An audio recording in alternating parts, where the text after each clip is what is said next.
Hey everyone, and welcome to a new episode of He's Not Wrong. I'm your host, Chad D. I'm not going to waste any time getting into the episode. I just want to give a brief introduction and who I just talked to. Her name is Amanda Green. She's running for Congress in Florida's 2nd Congressional District. She did a lot of work over the past decade with USAID.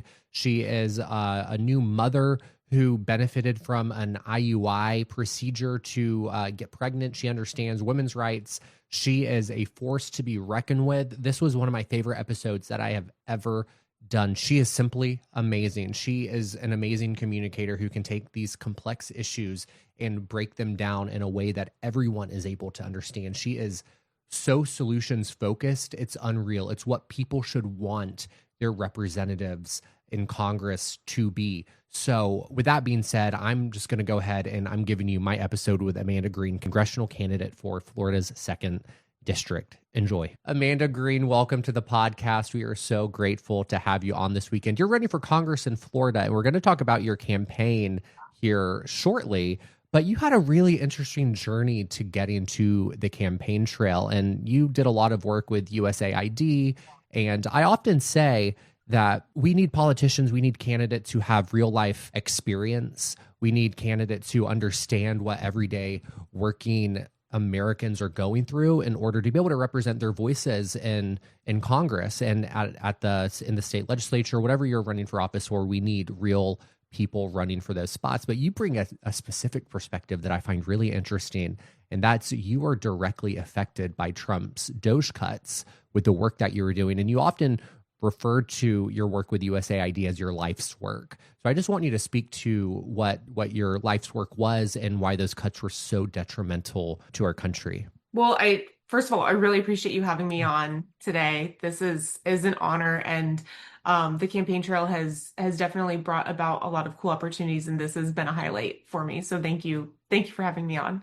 You're I welcome. I have spent the last 10 years, and which was also the first 10 years of my career, working with USAID through their number one federal contractor. And so what that means is the U.S. Agency for International Development, they outsource a lot of the work that they do, whether that's disseminating books overseas or that's distributing HIV/AIDS and anti-malarial medicine.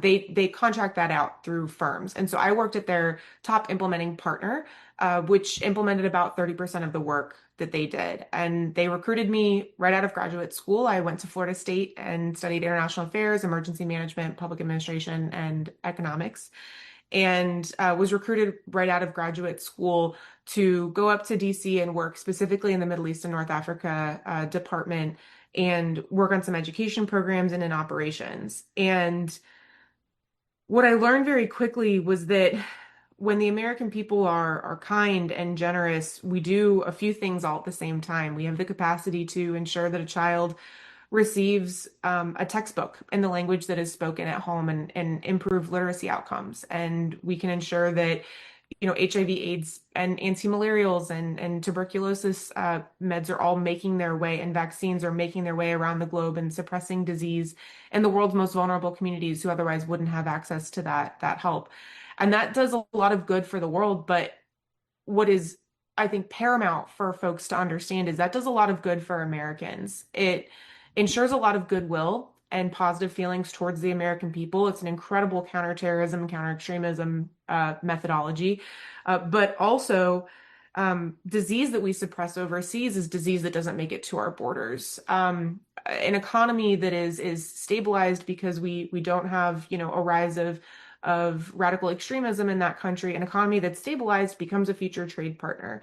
And in general, living in a stable environment and a stable world is beneficial to the American people, particularly one where folks feel not necessarily indebted, but grateful to the American people for their generosity. Something that I found out on the campaign trail a lot of folks don't realize is when we ship food overseas, when we ship textbooks overseas, it's not like folks don't know where they come from. Everything is branded, brought to you by the American people or courtesy of the American people.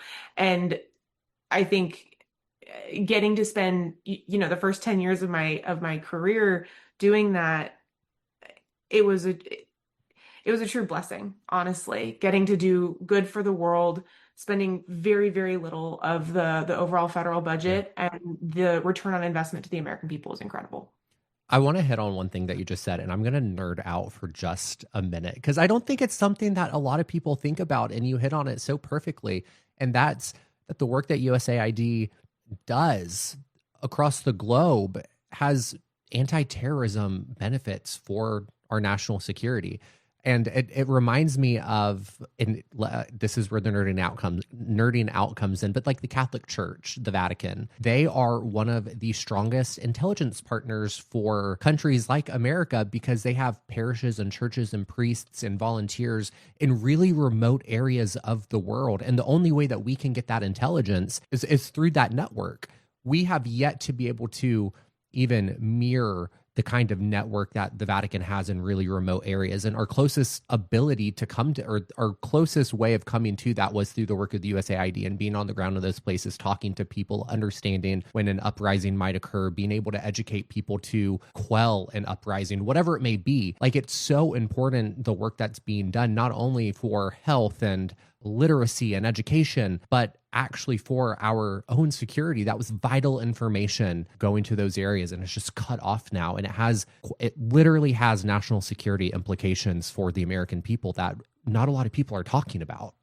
Absolutely. And I think one of the things that folks kind of incorrectly assumed about USAID was that there was any coordination with operatives like CIA or like FBI. There was no coordination. I can tell you in my 10 years, I've never worked with special agents on anything other than Office of the Inspector General. Yeah. Those they have special agents, they investigate all the time, work closely with them. But as far as intelligence agencies, the value that USAID brings to them are those early warning signs and those early Yeah. indicators. Another thing that can cause destabilization very, very quickly around the globe is famine.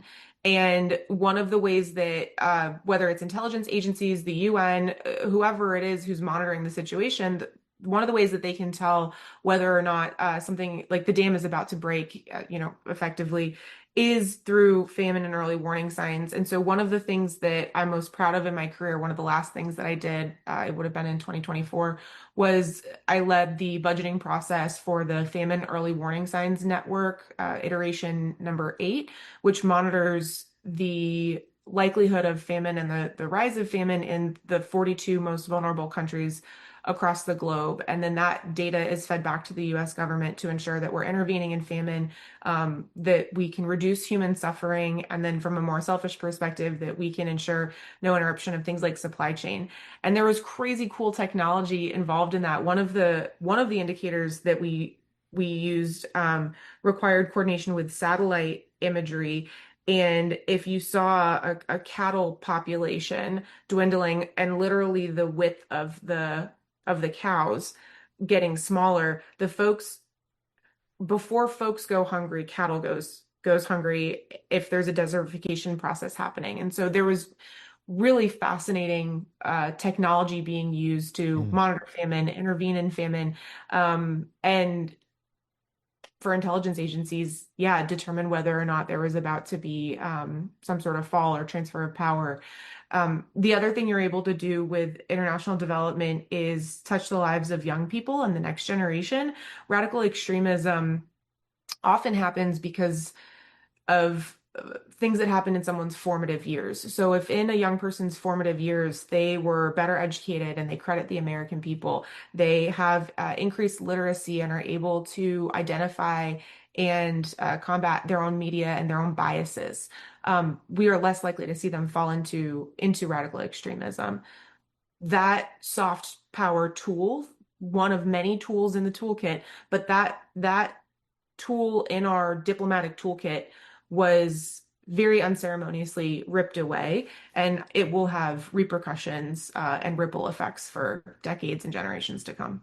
It's crazy to me that those cuts were branded as America First, but it's literally more like America at Risk. And that, I think, sums it up. With all this knowledge that you have, your experience with working with USAID, how does that benefit a candidate like you who's running for Congress and the people in Florida's 2nd congressional district?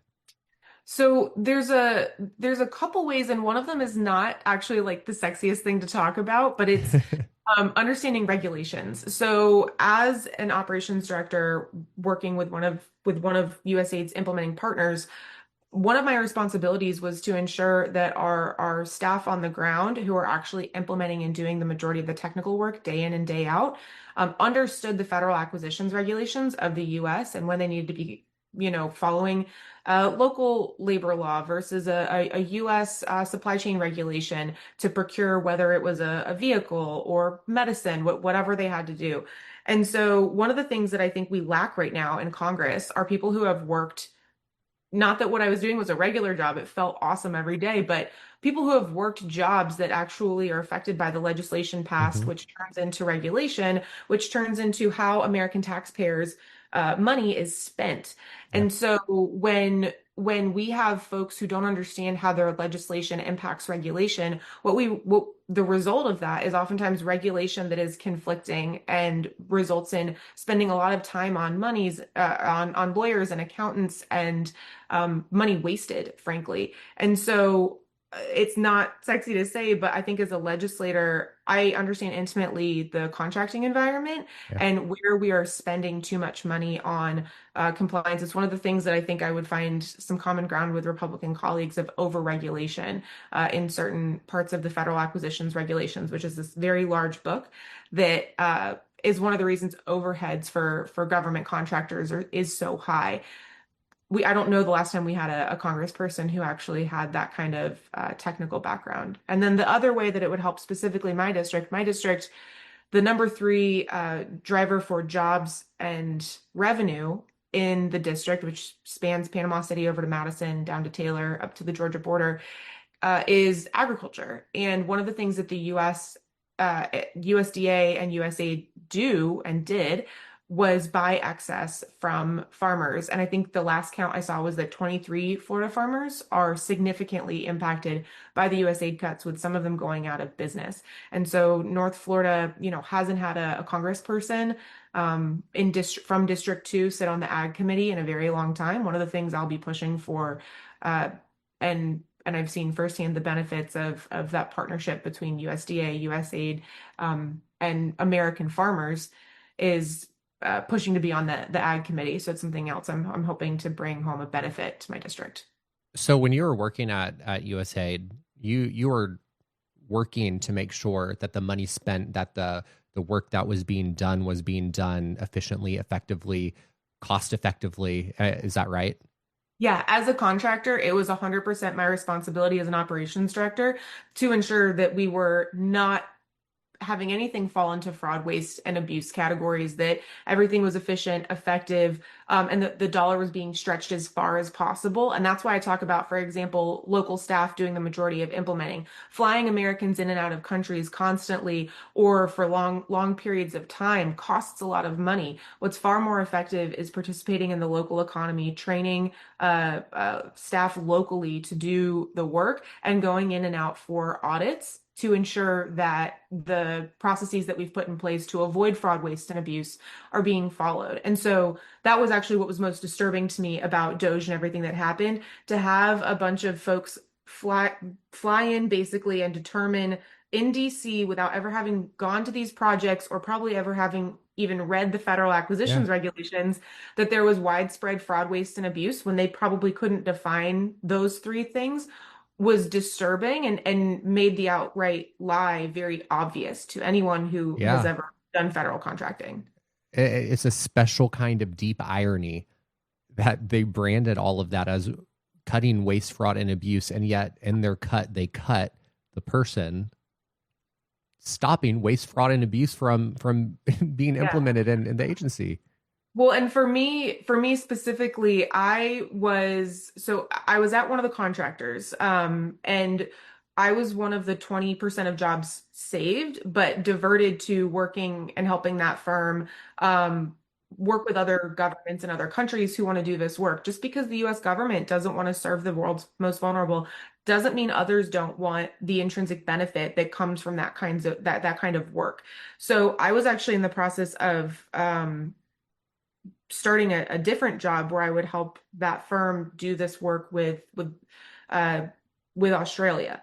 And what they did at USAID that was terrifying was they fired everyone in the Office of Inspector General's office. And that is who actually does the investigations of the most intensive fraud, waste, and abuse. If I was concerned that there was fraud, waste, or abuse on a project, I might do some preliminary analysis of that. There might be receipts that gave me an indicator that there could be fraud happening, or you know, uh, not coercion, but basically coordination between vendors that's resulting in an improper Yeah. procurement process. But I would call the Office of Inspector General. That's who they gutted first. And so it told you their true intentions.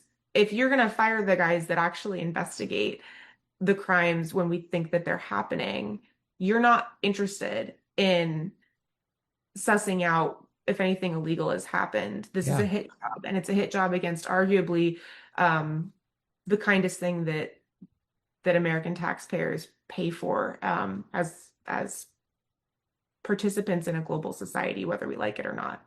Yeah. Keeping on the theme of hit job, what we saw towards the end of last year was this massive attack on SNAP benefits across the country.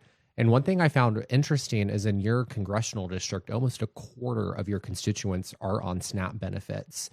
So keeping it in the theme of waste, fraud, and abuse, like that's life-saving benefits that people in your community relied on. What has the word on the ground been since all of that happened? Are people waking up to realizing, oh, wait, this government doesn't have my best interests at heart? Are people talking to you, voting with that in mind?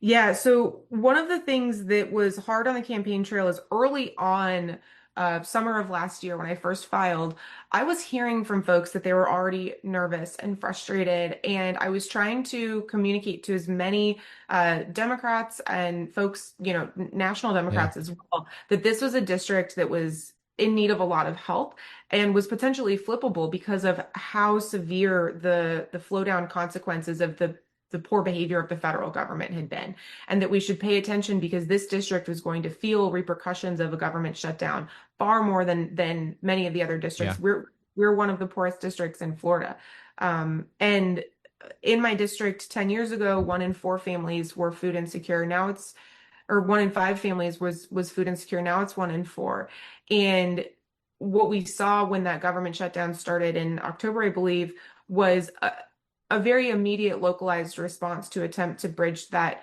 gap, but just the sheer number of families and young people who had to come out and ask for help and had no idea how they were going to put food on the table. That instability caused for a real come to Jesus, frankly, in the community. Yeah.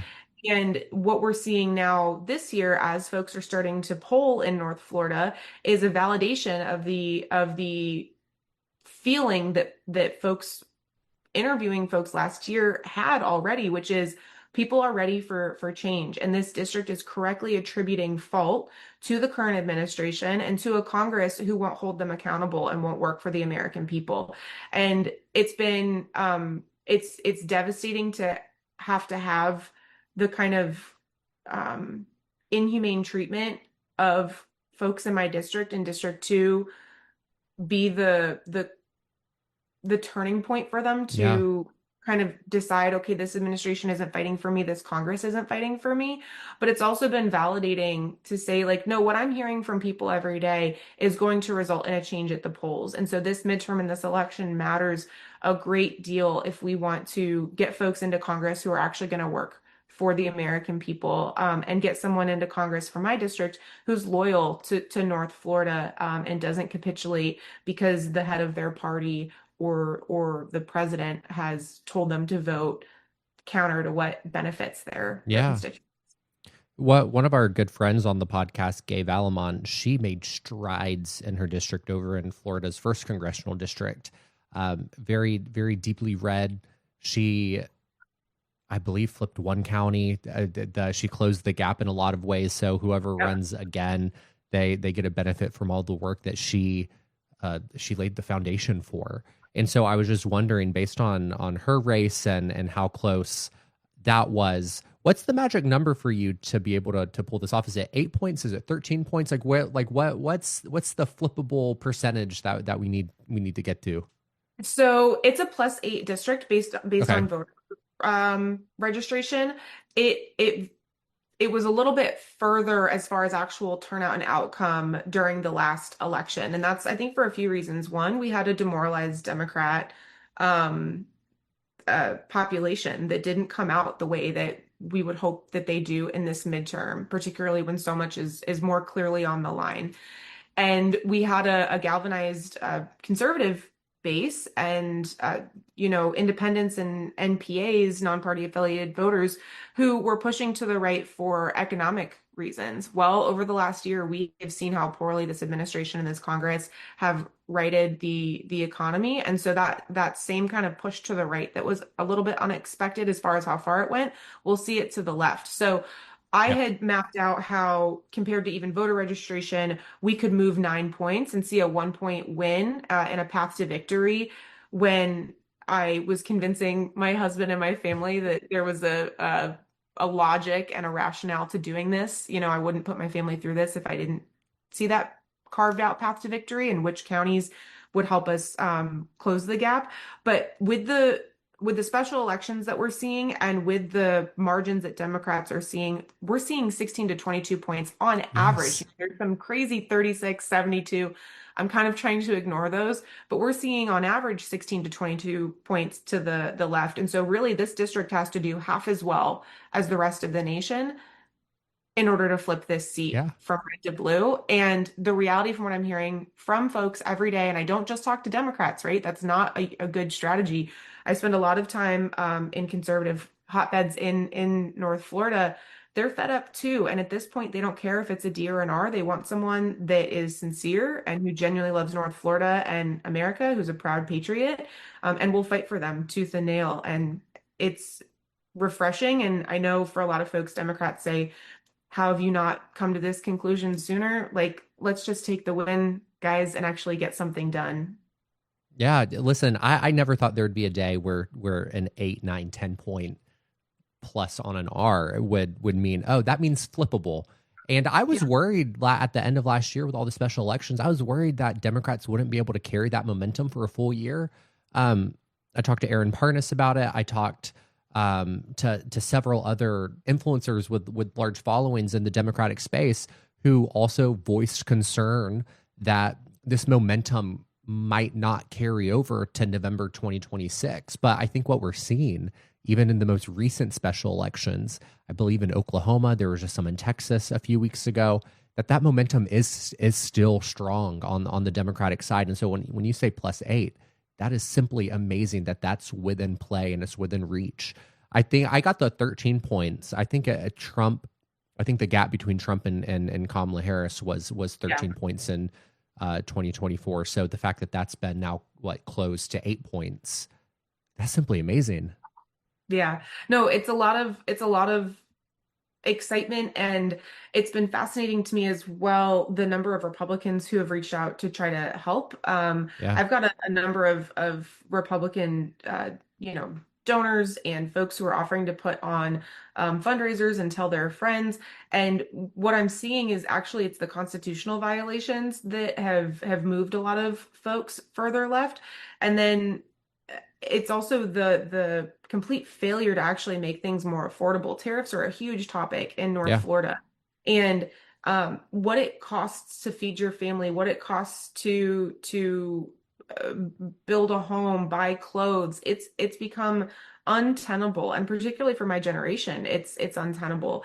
And I think one of the reasons that Democrats have been able to carry this momentum is because of newcomers and new energy and new blood and fresh faces, frankly, Yeah. because as hard as folks have worked, that have been in office before, the reality is there's a lot of trust that's been broken. And I think the only way that we continue this momentum is to invest and believe that a younger generation is capable Yeah. of moving us forward with that fresh vision. I keep telling um, folks who have walked this path before me, older Democrats, older Republicans, that I'm here and I'm ready to take the baton. They just need to pass it, so I don't need to wrestle it from them. It'd be really helpful. They would just Yeah, help me. for And sure. that has actually resonated. It's been nice. And we're hearing the same thing with constituents. That I want to hit on something you said a few minutes ago. You said that there are Republicans who don't care if there's a D or R next to your name. They just want solutions. And learning about your campaign, reading about you over the past few weeks, I mean, your campaign is so solution focused. You go to your website, you read the op-eds you've made, that you're not getting lost in that fray of political talking points that you might hear on the mainstream media or what people on social media are talking about. You are staying so focused on the solutions that will actually make people's lives better. And I think that's resonating with a lot of people. How are you staying so focused and not allowing yourself to veer off the path? Because I feel like veering off something that you're so focused on is easy in this environment, but you are staying so straight on the course. How are you making that happen? Well, I appreciate that. You're gonna make me blush. Honestly, this is the value of not electing career and lifetime politicians is, my job was to be solutions oriented. And if I took my eye off the prize at any moment, my job would be at stake and people's lives in some instances could be at stake. And so, I think having folks with legitimate project management and contract management experience who know what it is to look at a really big Yeah. problem and break it down into bite-sized pieces that allow us to move forward not just in these tiny incremental amounts, but like take leaps and bounds and have milestones and be used to being rewarded or being viewed as a failure based on success of those milestones is important. We have political parties that make all sorts of promises during their campaigns and then don't actually have a plan. One of the things that I can always congratulate the Trump administration on is effectively executing their plan. And I think right now, Yeah. the Democrats need a better plan. And so you need folks who have more recently been held accountable in the real world for meeting milestones and implementing the projects that they've been hired to do. And so my hope is that this district views me as someone who is hireable, who they're excited to lead the project of writing the U.S. and frankly writing the affordability of living in the U.S. and in North Florida, and will hold me accountable. I'm not afraid of accountability in the way that I think a lot of career politicians kind of get lost in their own sauce. You are not wrong about the fact that the Republicans, Trump, they're good at making a plan. I'm not afraid to compliment the Republican Party. They are bar none when it comes to their media infrastructure with their ability to play the long game. It is something Yep. I've been critical about the Democratic Party on for so long, is the fact that we are not effective in playing the long game. We just get lost in the sauce on the short term, that the long term is not even being thought about. And just even reading your campaign information, it's like you are focused on that long term goal. And I, again, resonating with people. I hope there's more Democrats who are listening to this that are realizing, oh, we need to elect candidates like you, Amanda, who know how to play that long game, who have a vision and a plan in place. But speaking to that, I want to talk about the makeup of your district, because I don't think I'm wrong in my research that you have a fairly young district with the median age being around 38. That's correct, right? It is, yeah. Okay, so when I see the age 38, I'm like, okay, that's young family. People might just now be like they're getting married. They're starting their lives. They might be buying their first home. There's a lot of firsts that are happening around the age of 38 for a lot of people. So I have to ask about the SAVE Act, because there's a lot of implications that people might not know about when it comes to the SAVE Act when they're making their firsts, whether that's getting married and women changing the names on their licenses and their legal identification, to getting mortgages with their spouse and the name that goes on that, owning property, just all these things that happen around the age of 38. And now there's legislation that effectively will impact that demographic that's very strong in your district. So first off, I'm curious, are people talking about the SAVE Act and what it means in your district? And then if not, what are some of the things that people need to be aware of when it comes to the reality that we're being faced with when it comes to the SAVE Act? Yeah, no, it's a great question. And with that median 38, one of the other things that's interesting about the district is we also have these two huge populations of that result. I think it is part of why we have a young median age, but we have uh, a pretty big aging population in the district that has accessibility and mobility issues that we need to address, and I will address as their congressperson. But we also have quite a few colleges: Florida State, FAM, TSC, Bay College, uh, and with that comes a huge youth population. And so some of my biggest concerns with the SAVE Act, it affects all three of these groups, right? It affects young people, it affects those who are at this kind of first in their lives, middle age, and then it affects this older population. With the SAVE Act, one of the things that it expects is your ability to show a birth certificate or a passport that reflects the same name as your driver's license. With young folks, particularly college students, if they're registered to vote here, I don't know about you, but a lot of my stuff was still back home when I was in college. And so I wouldn't have had access to my birth certificate very easily if I had realized, for example, the week of voting that I needed it. And so for college students, I'm concerned that our youth population is about to be Yeah. disenfranchised. For your 38-year-olds, it's specifically women that I'm concerned about. You know, a lot of women choose to take their husband's last name and or their partner's last name.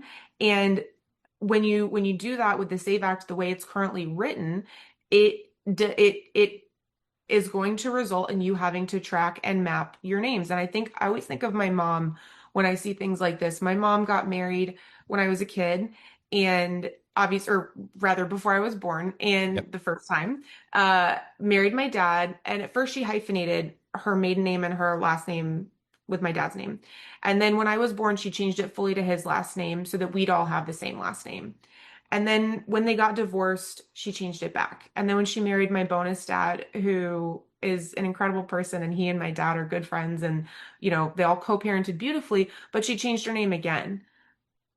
I think about a woman who worked incredibly hard and set me up for success and is now going to potentially, if the SAVE Act passes, have to show the movement of basically five name changes from only two marriages. And it's a ridiculous burden for her to bear. And I don't even know if the state of California and the state of Florida, if she could even map it all Yeah. now, 30 years later. And then with the older populations, I'm really concerned, particularly in the rural parts of the district. We have an aging population that do not have passports. 14 of the 16 counties in my district are very rural, and the percentage of folks who have ever left the US is incredibly low. So they do not have passports. And the likelihood of access to a birth certificate is also quite low. And what is going to happen in some of those counties if this act passes is a lot of pressure on county on the counties and on the cities as far as helping people get copies and prints of their documentation. This is all happening at the same time that Florida is talking about removing property tax, which would directly affect the funding and the ability to properly staff those offices. Yeah. So at the same time that they're talking about reducing the available services, there's going to be a heightened need and increase in an increase of those services. And all of that will result in people not having the documentation that they need to vote potentially as soon as this midterm. And so one call to action that I can give folks is whether or not you think your representative and senator listen to you, please attempt to call them. 5 calls is a great app to do so. And tell them that the SAVE Act, as it's currently written, is not doing what it is intended to do. The reality is we all want US citizens voting in free and fair elections. This is disenfranchising US citizens. And staying on that, no matter how conservative your rep and senator is helpful in ensuring that at least it slows down so that we can sort out how to rewrite it in an effective way after the midterm, or kill it and actually look at where real election fraud is happening, because it's not addressing anything useful. Yeah, absolutely. I don't understand how people can't look at the SAVE Act and not understand or realize how it's a coordinated attack and a coordinated effort to disenfranchise Americans from ultimately voting Democratic to ensure Republicans are elected. I think it's going to backfire because a lot of the Republican constituents and voters are going to be disproportionately affected if it goes through. So I don't think they fully thought that part out. But you have Trump threatening to have ICE at polls in certain states. You have the attack on voter rolls. They tested it out in Georgia. They successfully got them. This week, you had him announce, I think, like 5 or 6 more lawsuits on other states to get their voter rolls. You have the SAVE Act. Like, it's this coordinated effort to really impact people's ability to cast a ballot in November because they can read the tea leaves. They know that people are waking up to how serious the situation is. I think about my mom. She just got her passport, I want to say a year and a half ago. I live in Alabama. She lives in Alabama as well, but she's from Connecticut and she was born in the 60s. And just to get her birth certificate, she had her mom is from Newfoundland. Her dad's from Italy. Her dad passed away years ago. She had to get a death certificate. She had to have birth information of her dad from Italy. So we had to contact the Italian government and the small village he was from to get his records to prove that that was her dad. Same thing with her mom in Canada, just to get her birth certificate in order to get a passport. It was months of effort and money just to get that single piece of paper, and then multiply that by millions of individuals, and you are inundating a system that already is not optimized to support the needs of the American people. It's insane. And then to also talk about your call to action and the importance of contacting your reps and senators and elected officials. This isn't a story I've talked about on the podcast yet because it just happened. I haven't really had the ability to speak about it, but a large part of my social media following and the efforts of He's Not Wrong is supporting people in Alabama as it relates to their utility bills and being an advocate for certain elections like the Public Service Commission, right? And we've been making a lot of noise. The power company, the utilities, they all felt the pressure. And so what did they do? They presented a bill last minute a few weeks ago to try to remove the Public Service Commission from being on the ballot to being a appointed body. So people couldn't do what Georgia did and flip the Public Service Commission and actually hold power companies accountable. Follow along for a second. They announced the bill on a Thursday. They had a hearing the next Tuesday. The bill was going up on the floor on Wednesday in the House. And I got word that they were putting the bill up immediately, like less than a week after they introduced it. And I was emailing every single representative. I had a few senators and reps in my phone who I texted the night Wednesday evening. And Thursday morning, I woke up to text messages from those senators and those representatives saying, like, we hear you. You made great points. We took the bill off the calendar. And as of 2 days ago, they announced the bill is dead. And that was because there was a coordinated effort from everyone contacting the representatives and making it known how unhappy they were that they were trying to silence their voice and their ability to have a more affordable life by removing their ability to vote for the people who have the power to do that, to do just that. So I just wanted to say that story to underscore the importance of calling our elected officials, because it sounds mundane. It just sounds like a talking point that people say, but it really is impactful. Like, we cannot forget that the power truly does rest with us. And that is, first of all, congratulations. That's an awesome mission to have taken on and to have succeeded at. But I want to point out something that's really troublesome to me, which is how quickly government moves when it is to disenfranchise sometimes their population. And with local governments, particularly city, council, and state, there is so much more of an obligation to serve your people than we are seeing with the federal government right now. And so to have that kind of momentum stopped and to not be serving utility companies, but to listen to your constituents and decide to serve them, that's a beautiful move. And it's because those folks, likely there's a lot less money flowing into their campaigns. The utility company has a lot less influence than we're seeing with some of these enormous corporations nationwide. And so this is, government is capable of moving quickly when it remembers who it works for, and it's capable of stopping things that are unconstitutional when they are held accountable. And that's why we're seeing government move very quickly right now, because they're scared of the accountability that is going to come in this midterm. Yes, absolutely. And to keep it on the theme of disenfranchisement, you wrote an op-ed that I read from 4 years ago about Roe v. Wade and the need to protect women and their health care, and how pro-life for a lot of Republicans really just means like pro-birth.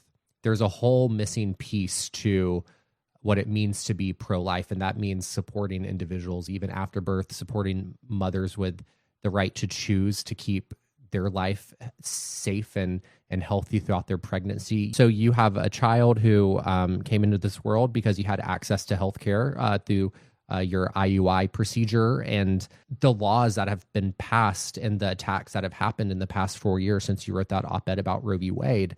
I mean, it's just continued on women. And it's something that I will never feel. I'm not a woman. It is not something that will impact me, but I will never not use my voice to support women and to platform them to talk about how real this threat is. And so I just wanted to give you the opportunity to talk about that and what having access to healthcare, what that meant for you and your family. No, I really appreciate that. So 4 years ago, I wrote that op-ed. Actually, the morning that we found out that Roe v. Wade fell, I was at a friend's birthday. We were at a hotel, and I woke up that morning, and my husband was sitting at the base of the bed and looked very somber, like someone had passed away. And it was the weirdest feeling because I said, "What happened?" And he said, "Roe v. Wade just fell." And he knew how hard that was going to be for me to process. Because from my perspective, does anyone want a bunch of abortions to happen? No, but it's such a complex topic, and everyone's lives are formed, and the paths that we walk are so different. And I'm a fundamental believer, no matter what you decide for your body, you can't decide it for the woman standing next to you. Yeah. And so I decided I had to say something about it because Florida had already started to pass a 12-week abortion ban, which for a lot of folks, first trimester, that sounded reasonable. They thought, you know what? Yeah, at 12 weeks, it's the first trimester. And I had made the observation that this is just the start. They will go down to 6, and then there will be a total ban. And one of the things that I think, anti-abortion folks don't think about when they're advocating is that this penalizes a lot of us who might need help getting pregnant, and a lot of us who want to be pregnant, right? Pro-choice isn't anti-baby. For me, it's quite the opposite. And so I wrote that article, and actually at the time, 4 years ago, didn't know that I had an infertility diagnosis that would be coming very soon. My husband and I came home to Florida in 2021 with the intention of growing our family. It's 2026 and my son was just born last month. We didn't know it was going to take us that long for him to arrive. And actually, after years of no success and having very persistent cysts throughout my reproductive system, we told the fertility doctor in April of last year, actually, Amanda's decided to run for Congress. We're going to put, constant monitoring, which is still very expensive, even with health insurance, very expensive. We're going to put this on pause because she's going to resign from her job instead of trying to save USAID. She's going to try to go to Congress and save the whole kit and caboodle. And it was at that appointment that the doctor put the scan that I just had up and said, Amanda, it's your first time that you've been cyst-free. If you want to try the IUI procedure, you need to try it right now this week. And so we thought, okay, the chances of this working are very low. Let's go ahead and try it. And I was so fortunate. It worked. And then all of a sudden we were faced with, oh, now we're running for Congress and I'm pregnant. And a lot of folks in my life wondered if that would stop it. And if anything, it made me double down. I can't imagine a world where my child's going to grow up with less access to food, to healthcare, to the ability to find a job, to love the person they're going to love. And so I thought about how hard it was going to be on the campaign trail pregnant and with a young child. And I just realized that I didn't know another way to do it, and that this might be a sign and an intervention that I was supposed to have to wait this long so that these things could align at the same time in my life. And I could be given this perspective that would inform just how dedicated I was to ensuring a future for all of our kids. And that's because you had the ability to you had the ability to have access to that healthcare. You had the right to choose. And those are all things that are under attack for women. Like, it quite literally is a difference between having a family and being told, no, you can't. So sorry, we made the decision for you. And I cannot imagine ever being in a situation where like that decision is made for me. Like I cannot imagine what that feels like. And I'm so happy that you had access to that healthcare, and you have a beautiful family now. That's amazing. And I only hope that more women have the ability to have the same access that you to healthcare that you had when you No, were a kid. I appreciate it. I was very fortunate. We had incredible doctors. But honestly, it's really scary to carry a high risk. I was a high risk, I had a high risk Hmm. pregnancy. It's really scary to carry that in Florida and know that if something goes wrong at any moment, but there's still a heartbeat, even if the pregnancy is no longer viable, that I might have to leave the state mid miscarriage in order to address that to ensure Yeah. that I lose an ovary or lose my uterus and then lose the capacity to have a future pregnancy. And it's those types of issues that I think are why, you know, having abortion bans that are this restrictive, 6 weeks, 12 weeks, you cannot know the individual circumstance, and we need to trust doctors. It's Yeah. something I have to get back to on a variety of issues. We have to trust doctors and trust science when it comes to people making individual choices for themselves. And if your faith in your God guides you as well, that is a beautiful thing. That is for you and in your body and your decision making. And I think for Congress to insert themselves in such a personal Hmm. decision is just the definition of big government. And one of the things I think as well that I'm finding on the campaign trail is folks are a little surprised by how like a Republican I sound sometimes, Yeah. or like old school Republican. But I don't believe in a party of big government or mass surveillance. And that's what we're seeing from the current administration is Yeah. restrictions on individual liberties and a mass surveillance that is going to just expand the more that they feel that their way of life is threatened. You know, Yeah. any freedom in America is getting to choose your own path as long as it doesn't infringe on the Mm. rights and the paths of others.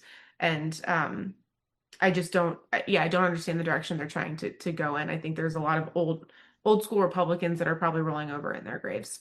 Help me understand this, because when you ban when you do these blanket abortion bans, right?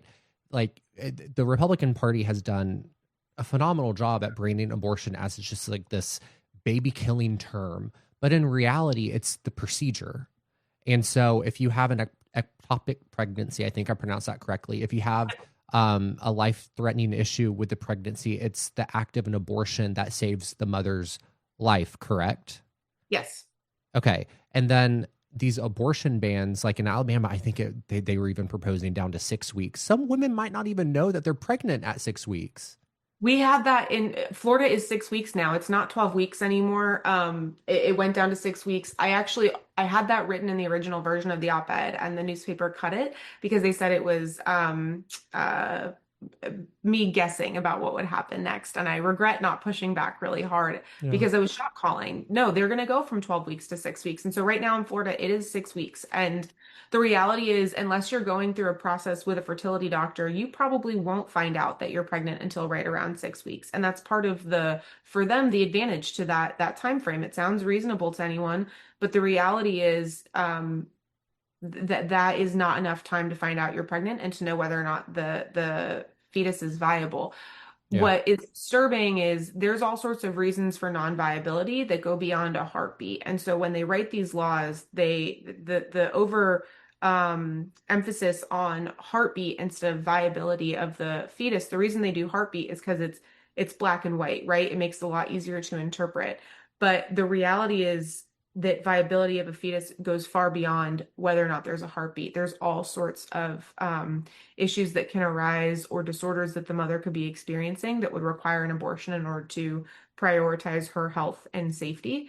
And those are not taken into account with these abortion bans. And the sheer, I think I said this earlier, just the complexity of these are why I am supportive of these being exclusively decisions between Yeah. doctors and Yep. patients. And then for patients, if they want to bring their faith into it, that's beautiful. That's on them as individuals to determine. And for the government to add themselves as a potentially fourth party to something they weren't invited to is big government. And I'm just not here for it. Yeah. No, I'm not either. But as we wrap up our conversation, what does the next few weeks on the campaign look like for you?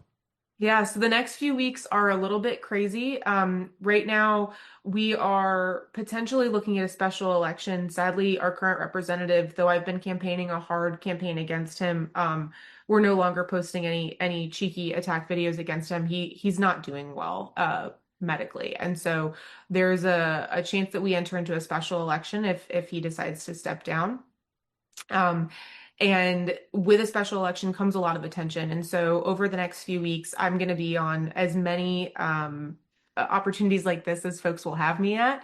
I'm going to be spending a lot of time calling around the district and ensuring that county commissions, city commissions, churches, everyone knows that I'm available and I'm driving across the district constantly. Almost every day, I'm in a different county, listening to people, understanding what their priorities are. And then the other big thing is frankly fundraising. We Yeah. when you have a district like this, folks always tell me, "Oh, you should be knocking on every door." I'm in a 16 county district with 800,000 people. I couldn't Yeah. walk end to end in a week if No. so the best way to communicate with people is through mail and radio and newspaper, and ensuring that there is the message that you have a solutions oriented operator who is going to care about you no matter whether or not you voted D or R in the past. We want that message to get out to everyone, and it costs a lot of money. And if we're going to do it in a special, it's going to cost a lot of money a lot sooner than we were expecting. So fundraising is the other big thing that the next couple weeks will just be full of, and we're the team. I'm so proud of the team that we've built, but it will be expanding to Yeah. address the ever-changing game board, essentially, of figuring out how you win a congressional campaign. Sure. It's intense. I worked on, and I apologize to my listeners every time I bring this up because I bring it up probably once an episode because it's just so relevant to the guests I have. But Mallory Hagan was a Miss America. She ran for Congress in Alabama, and her district was top to bottom like a 4-hour drive. And I followed her in 2018 on that campaign trail with a camera every single day, creating content because we didn't have a lot of money. We had to rely on social media and word of mouth and people being generous with their platforms to share the content we were making. So we were really content driven all those years ago. And that is such a real issue with campaigns, not having a lot of money, but having a lot of ground to cover with how they're with the makeup of them. It's not like a New York district where you can just walk a sidewalk and meet people where they are and cover the district a couple times in a week, but you're wasting. I know it's not wasting because you're driving from one part of the district to another to meet your constituents, but I'm not running for Congress, so I'm going to call it wasting time. Candidates waste so much time in the vehicle just to get from one side to another, and that's valuable call time, that's fundraising, that's potentially other events that could have been booked in that time, but it's the reality of running a congressional campaign. So it truly does take a lot of money and resources and people to pull it off and to make it happen and to make sure that that time spent in the car is being used wisely. So anywho. Yep. Yeah. No, I'm not allowed to drive myself anymore, which feels very weird to me. I making calls, recording content, and answering questions for my team, or filling out, surveys, things Yep. like the Ballotpedia survey takes a lot of time. We did an initial draft before that, we're now overwriting. So there's just things that require my brain that I spend a lot of time sitting in the car, working on. And also my business card has my cell phone number on it. So that's been nice. I get to occasionally talk with constituents as well as they're calling my phone. And so we use car time for that too. Oh, that's amazing. Well, listen, Amanda, I end all episodes with my guests by asking them a final question of what they're not wrong about. So I'm going to ask you right now, what is it that you are not wrong about? I'm not wrong that this district will flip if we invest Yes. in it. And this campaign is investing in it hardcore. We welcome it. We welcome support from all over this district, from across the country. Folks lose faith in Florida too quickly from my perspective. I'm a Floridian. I love this state. It is incredibly beautiful. Everyone knows that because everyone loves to come here on vacation. But don't lose faith in Florida. I'm not wrong. We're going to flip this district. I hope you're not. I hope you're not wrong. I have faith in you and your campaign, and I want to live in a world where Amanda Green is serving in the United States House of Representatives, and we will do whatever it takes to make that happen. I Thank appreciate you. Absolutely. I thank you for your time. I know your time is valuable, and you took out a whole lot of it this morning to come join us and talk to us about your campaign. I'm so grateful. We are wishing you the best of luck. Whatever we can do to help you out, we are here. And I wish you the best of luck as you continue on with your campaign. Thank you. I really appreciate it.